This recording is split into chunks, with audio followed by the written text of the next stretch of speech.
तुम्ही काही करू द्या, किती प्रगती करू द्या, तुम्ही त्या चपात्या काय झेरॉक्स करून खाणार नाही. अरे तुम्हाला अन्न निर्माता, हा जगाचा पोशिंदा, हाच तुम्हाला जगवणार आहे. आणि आज हा जगाचा पोशिंदा दुर्लक्षित आहे.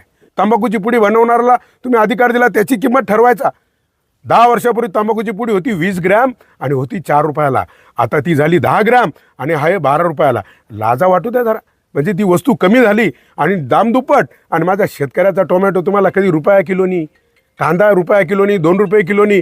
अरे म्हणून मी सांगतो, स्वामीनाथन आयोग माझ्या शेतकऱ्यासाठी मान्य करा. आम्हाला नको जास्त पैसे, नको 1000 रुपये जाळी. आम्हाला हवंय जेवढं आम्हाला त्याला मजूर लागला, फवारण्या लागल्या, त्याला सांभाळण्यासाठी त्याची मजुरी, त्याच्या जमिनीचं भाडं असं धरून त्याला जी किंमत येईल त्याच्या 1.5 आम्हाला किंमत हवी. म्हणजे एक जाळी बनवायला आम्हाला जर 100 रुपये लागले ना, तर माझ्या शेतकऱ्याला फक्त 250 रुपये पाहिजे.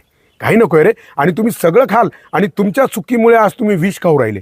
जर तुम्ही शेतकऱ्याला चांगली किंमत दिली, मग तो निंदायला मजूर लावेल. आता तो तणनाशक फवारतोय. हे तुम्ही पेरलंय. जे पेरतो तेच उगवतं. तुम्ही काटे पेरले, काटेच उगवल. बाबळी पेरल्यावर बाबळीची येतील, आंबे नाही येणार. आणि जर तुम्ही आंबे पेरले ना, ह्या जगातली कोणतीच ताकद तुम्हाला आंबे खाण्यापासून रोखू शकत नाही, कारण त्याला आंबेच येतील. पण तुम्ही जे पेरताय तेच तुम्ही विष खाऊ राहिले. आणि मग आता प्रत्येक 10 लोकांमध्ये एकाला कॅन्सर आहे.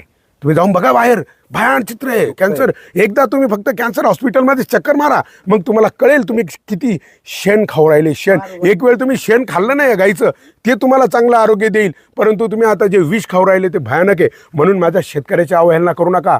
तुम्ही थिएटरमध्ये गेले का 80 रुपयाला समोसा, तिथं नाही तुम्ही आंदोलनं करती.